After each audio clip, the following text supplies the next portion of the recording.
अस्सलाम वालेकुम everyone, welcome back to my YouTube channel. कैसे हो आप सभी लोग? उम्मीद करती हूँ खैरियत से होंगे। यूनिक डिज़ाइन बाय नाज चैनल पर आपका स्वागत है।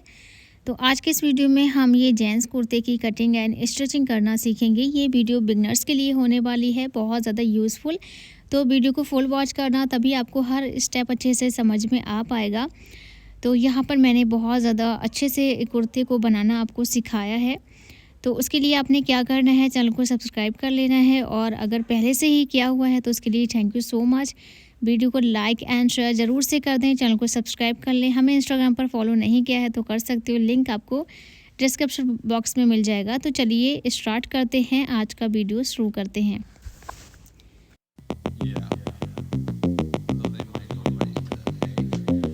तो सबसे पहले मैंने यहाँ पर 5 मीटर फैब्रिक ले लिया है। 5 मीटर तो नहीं लगने वाला है, फिर भी मैंने एक्स्ट्रा फैब्रिक लिया हुआ है। अगर आप फुल साइज़ में इस कुर्ते को बना रहे हो तो फिर 5 मीटर ही फैब्रिक लगेगा। तो मैंने यहाँ पर कॉटन फैब्रिक लिया हुआ है।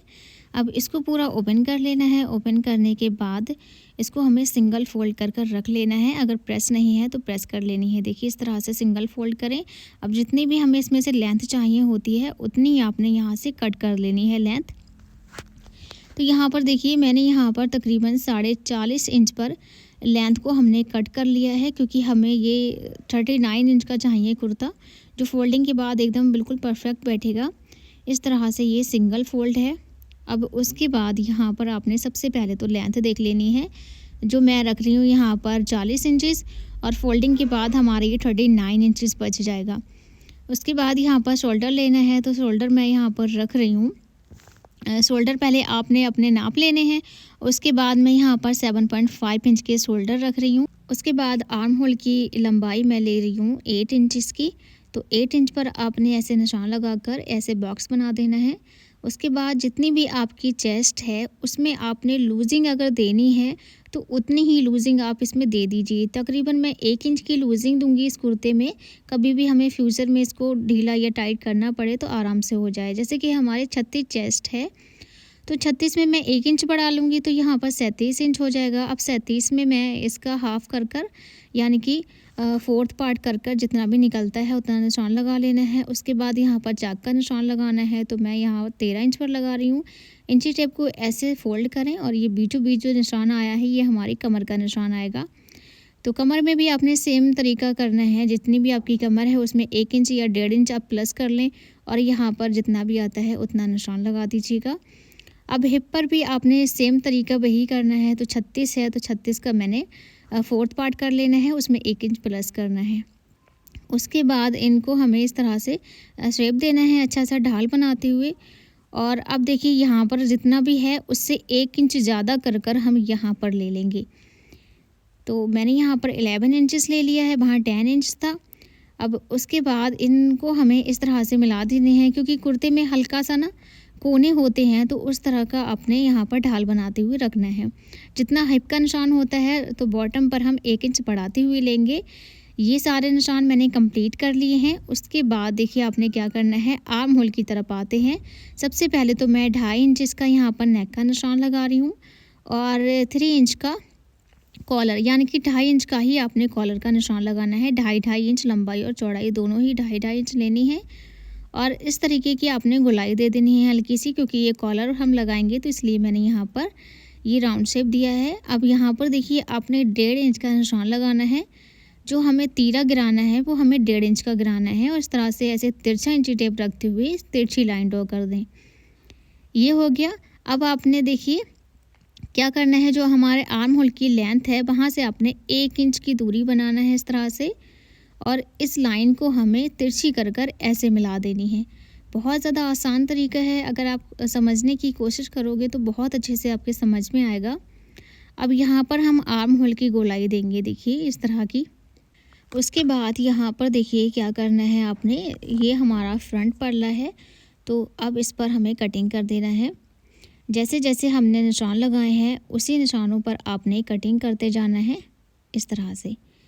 तो बहुत ज़्यादा इजी है। वीडियो को लाइक एंड ज़रूर से करना अगर आपको यूज़फुल वीडियो लगे तो।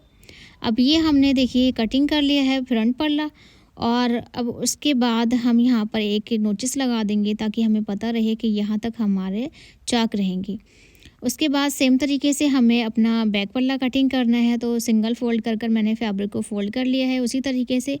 अब यहाँ की तरफ हम आएंगे तो यहाँ जैसे कि हमने 1.5 इंच का तीरा गिराया था, तो 1.5 इंच का ही निशान आपने दोनों साइड इस तरह से लगाना है, 1.5 इंच का। और इनको भी हमें तिरछा कर कर इस तरह से मिला देना है, खुद ही ये तिरछे हो जाते हैं। और यहाँ से हमें सीधा इस तरह से कर देना है। अब उसके बाद आपने क्या करना है, जैसे कि हमने ये आर्म होल का निशान लगाना है, तो यहाँ से तो मिलाना है और यहाँ से दूरी बना देनी है, इस तरह से गोलाई देनी है।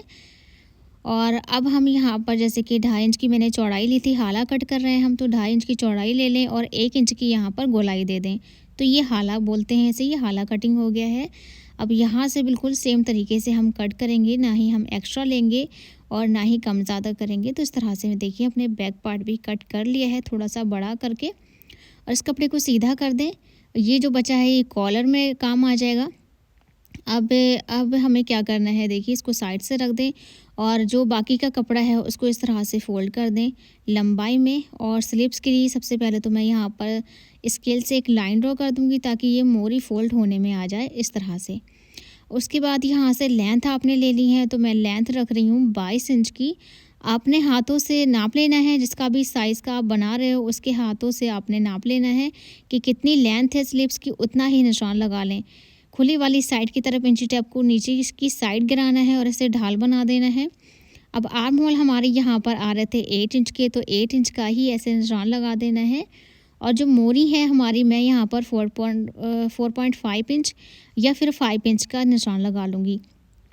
तो ये निशान लगाने के बाद ऐसे ढाल बना दें, इंची टेप को इस तरह से रखें और ऐसे सीधी लाइन ड्रॉ कर दें, तो ये ढाल अच्छा सा बन जाता है। इसमें एक्स्ट्रा मार्जिन ले लें लूजिंग के लिए और यहाँ पर अच्छा सा ढाल बना देना है इस तरह से।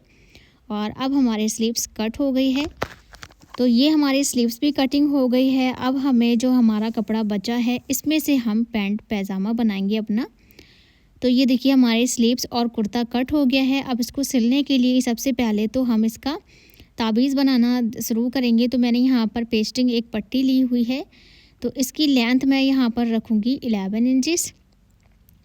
तो अपने हिसाब से आप इस ताबीज़ की लेंथ कम या ज़्यादा कर सकते हो। फ़िलहाल तो मैं यहाँ पर कर रही हूँ 11 इंचेस, और 11 इंचेस पर आपने ऐसे कट कर देना है।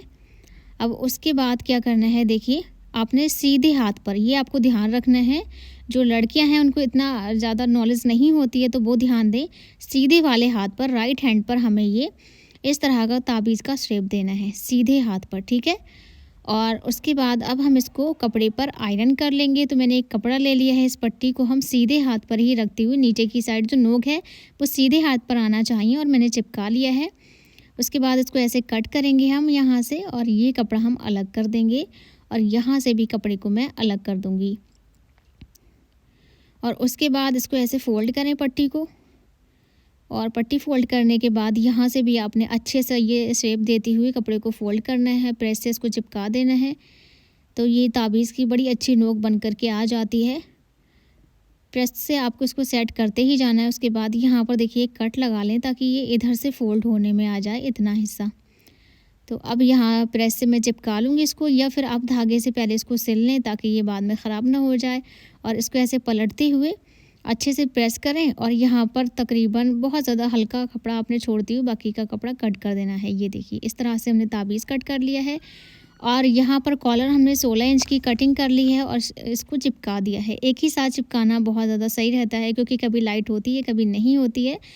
तो इसको इस तरह से फ़ोल्ड करें, और फ़ोल्ड करने के बाद हमें यहाँ से एक्स्ट्रा मार्जिन कट कर देना है। जैसे हमने ताबीज़ चिपकाया है ना, सेम उसी तरीके से इसको भी चिपका लें। अब उसके बाद मैंने यहाँ पर फ्रंट पार्ट ले लिया है कुर्ते का, और यहाँ पर ताबीज़ की लेंथ में रखूँगी 10 इंचेस, और आप 11 इंच भी ले सकते हो, बट मैंने यहाँ पर 10 इंच का निशान लगाया है। और एक निशान हमें लगाना है 8.5 इंच पर, यानी कि 8.5 इंच पर। तो ये हमने निशान लगाया, और यहाँ से हमें कट मारना है बीचों बीच। तो जहाँ तक हमने 8.5 इंच का निशान लगाया वहाँ तक आपने इस तरह से ऐसे कट मार देना है। देखिए ये मैंने इस तरह से कट लगा लिया है। अब मैंने यहाँ पर 1 इंच की पट्टी को फ़ोल्ड कर इस तरह से ले लिया है। इसको हम देखिए उल्टी हाथ पर लगाएंगे। तो ये मेरा उल्टा हाथ है और उल्टे हाथ पर मैं इस पट्टी को लगाऊंगी नीचे की साइड से, यानी कि उल्टी साइड से, और पलट कर ये सीधी साइड आ जाएगी। चलिए मैं लगाना बताती हूँ। और ये ताबीज़ है हमारा, तो इसकी लेंथ तो मैंने ली है 11 इंच की, बस इसलिए इतनी ज़्यादा ली है क्योंकि हम ऊपर की साइड से इसको बाद में कट कर सकें गोलाई के साथ। तो जो मेरा उल्टा वाला हाथ है उधर की साइड में पट्टी को लगाऊंगी उल्टी साइड से, कपड़े की उल्टी साइड से ऐसे रखना है, चाहे आप कपड़ा पलट लीजिएगा। तो यहाँ पर देखिए मैंने कपड़े को पलट लिया है और पट्टी को अच्छे से सेट करते हुए यहाँ पर एक सिलाई आपने लगा देनी है।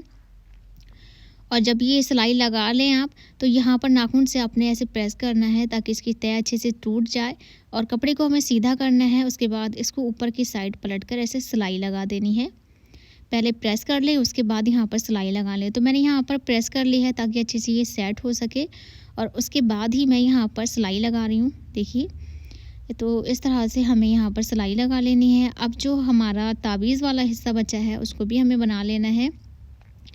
तो ताबीज़ को भी हमें सेम तरीके से रखना है, उल्टी साइड से ही। देखिए यहाँ पर मैं एक लाइन ड्रॉ कर रही हूँ ताकि जब हम इस पट्टी को हटाकर सिलाई लगाएं तो हमें पता रहे कि यहाँ पर हमारी सिलाई लगेगी।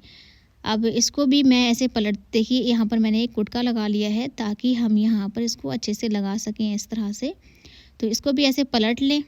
देखिए कपड़ा मैंने उल्टा किया और ताबीज़ को इस तरह से रखा। जितना बाहर की साइड अगर ये निकलता है तो उतना निकाल दें, और ये उसके बराबर आना चाहिए, देखिए यहाँ तक।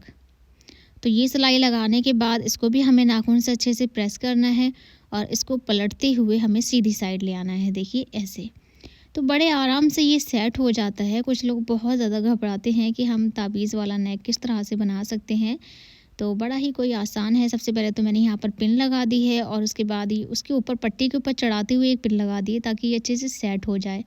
अब हम यहाँ पर सिलाई लगा लेंगे। तो देखिए यहाँ पर हमारी पिन है, इसको निकाल लें और अच्छे से इसको सेट करते हुए आपने ऐसे सिलाई लगा लेनी है। और ये देखिए पिन लगी हुई है बट हमारी पट्टी नहीं दबी है, ये आपने ध्यान रखना है। तो पिन लगे लगे ही आपने इस तरह से इसको हमें ताबीज़ को सेट कर देना है और बीचों बीच आना चाहिए सेंटर में। और जैसे भी हमारा शेप है अपने ताबीज़ का, उसी शेप में हमें सिलाई लगा देनी है। तो मैंने पिन अच्छे से निकाल दी है, इसको फोल्ड करें सिलाई को इस तरह से और एक बार और यहाँ पर पक्का कर लें। तो बिल्कुल एकदम ये रेडी हो गया है हमारा ताबीज़। बड़े ही सफाई के साथ आपने फिनिशिंग के साथ इसको बनाकर तैयार करना है। तो ये हमारा ताबीज़ बनकर तैयार हो गया है। उल्टी साइड से मैं दिखाऊं तो इस तरह से ये आता है। अब यहाँ पर देखिए जो एक्स्ट्रा पट्टी है इसको गोलाई के साथ मैं कट कर दूँगी। तो एक्स्ट्रा मार्जिन लेना बहुत ज़्यादा ज़रूरी है, इसीलिए मैंने 11 इंच का ताबीज़ कट किया था। अब ये बैक पल्ला है हमारा, तो जो फ्रंट से कपड़ा बचकर आया था उसको ऐसे हमें फ़ोल्ड करना है और बाकी का मार्जिन कट कर देना है। अब ये देखिए सिंगल फोल्ड है, इसके ऊपर हमें अपना बैक हिस्सा रखना है कुर्ते का, और यहाँ पर इसकी लेंथ मैं रख रही हूँ तकरीबन 6 इंच की। तो ये हम तीरा लगाएंगे, इसमें जो अलग से तीरा लगा होता है, तो यहाँ तक तो हमें बराबर इसको कट करना है यहाँ तक, और उसके बाद यहाँ से हमें पूरा ऐसे सीधा कट कर देना है। तो ये मैंने 6 इंच की लेंथ रखी है। अब ये हमने तीरा कट कर लिया है, तो अब ये हमें कुर्ते का जो कपड़ा है उसको सीधा रखना है, इसके ऊपर इस पट्टी को भी सीधा रखना है और रखते हुए यहाँ पर कच्चा कर लें और इस पट्टी को ऐसे फोल्ड करें यहाँ से और सिलाई कर दें। तो बड़े ही आराम से ये लग जाता है। पहले आप पिन लगा लें, उसके बाद कच्चा पक्का कर लें। तो मैंने तीरे को अच्छे से लगा लिया है। अब आपने लेना है फ्रंट पार्ट और इसके शोल्डर हमें जोड़ देने हैं। देखिए साइड से इसको हमें बिल्कुल बराबर करते जाना है, नेक से चाहे छोटा बड़ा ये बैठ जाए कोई दिक्कत नहीं है। तो मैंने इसको यहाँ पर जोड़ लिया है। अब जोड़ने के बाद हमें अपनी कॉलर देखनी है। तो सबसे पहले तो इसको ऐसे ओपन करती हूँ मैं, और जो थोड़ा सा बैक हिस्सा है जो बड़ा रह गया है, जो शोल्डर हमने जोड़े थे तो ये हिस्सा बड़ा रह जाता है, तो इसको बाद में आप ऐसे गोलाई के साथ, हल्की सी गोलाई के साथ इसको कट कर दें, शोल्डर से बराबर कर लें इस तरह से। अब ये देखिए अच्छे से कट होकर हमारा नेक बिल्कुल परफेक्ट आ गया है। अब इंची टेप लेंगे और इसको हम पूरी गोलाई में नाप लेंगे कि कितनी गोलाई इसकी आती है। तो यहाँ पर 16 इंच की हमने कॉलर कट की है, तो 16 इंच ही आना चाहिए। अगर ज़्यादा है तो आप ज़्यादा कर अपने शोल्डर को सिल। उसके बाद यहाँ पर देखिए कॉलर हमने ले ली है, इसको ऐसे फोल्ड करते हुए कपड़े को, और हमें इस पर सिलाई चलानी है।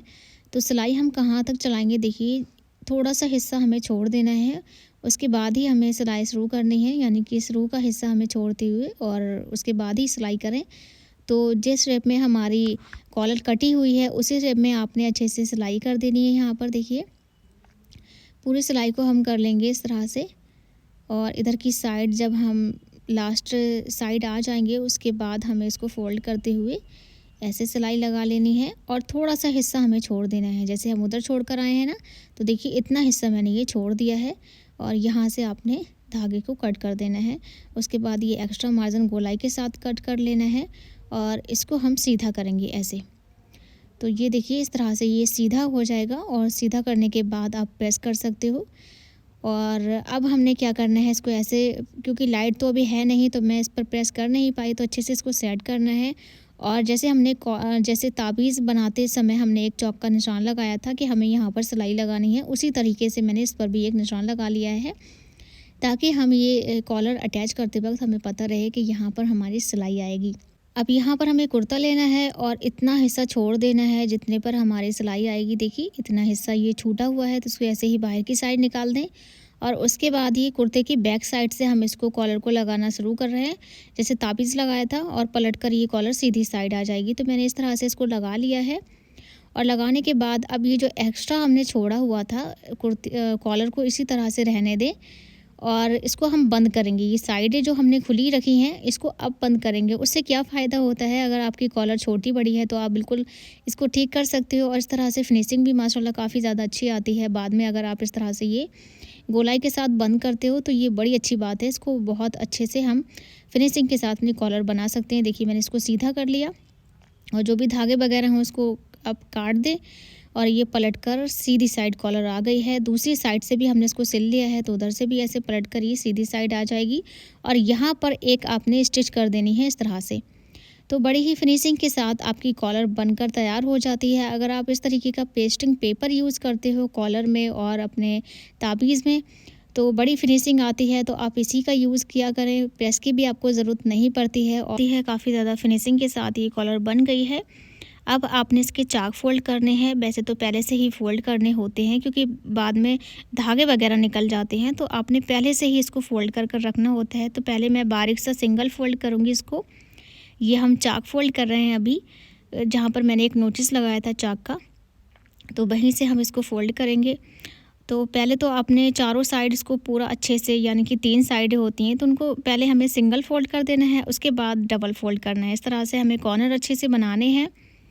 और जैसे ये तीनों साइड का सिंगल फ़ोल्ड हो जाए उसके बाद सेम इसी तरीके से हम एक बार और इसको फ़ोल्ड करेंगे, तो ये डबल फ़ोल्ड में हो जाएगा और फिनिशिंग के साथ फ़ोल्ड होता है और काफ़ी ज़्यादा बारीकी के साथ फ़ोल्ड होता है ये। तो इस तरह से हम अच्छे से इसके कॉर्नर बनाते हुए ही इसको सिल रहे हैं। देखिए मैं आपको पूरा दिखा रही हूँ कि किस तरह से आप इसको फ़ोल्ड कर सकते हो। मैं ऊपर की साइड आती हूँ, देखिए यहाँ तक, तो ये हो गया पूरा। अब आपने जिधर से सिंगल फ़ोल्ड किया था उधर से ही आप डबल फ़ोल्ड करें, तो उसको एक फ़ोल्ड और कर दें, तो बड़ी ही फिनिशिंग के साथ चाक फ़ोल्ड हो जाते हैं।